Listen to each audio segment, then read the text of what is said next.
I've been trying to pay attention this week to how often I use comparison to shape my life.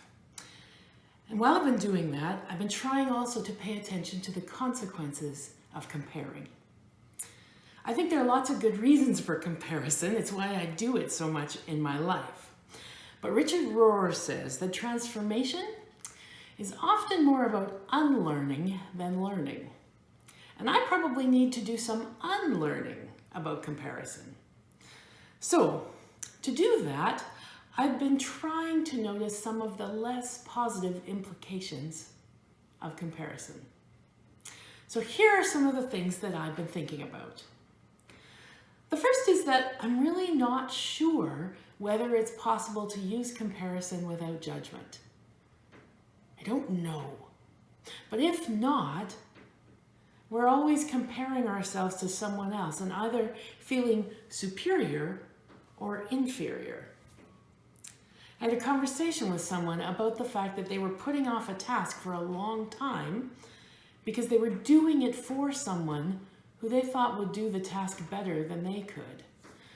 Right or wrong, they felt inferior.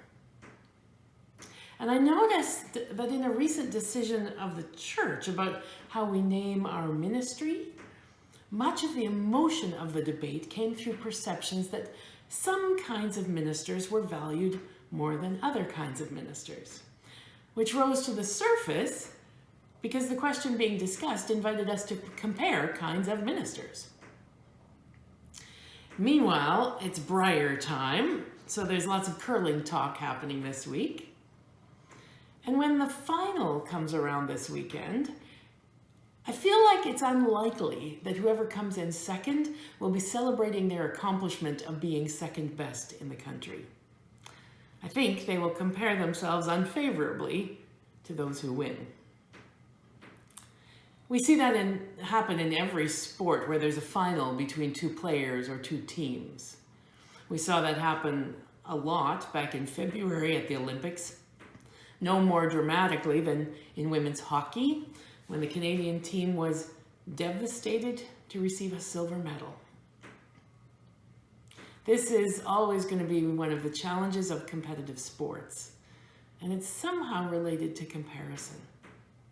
And the danger in the comparison is when your self-worth gets tied up in how you perform in the competition.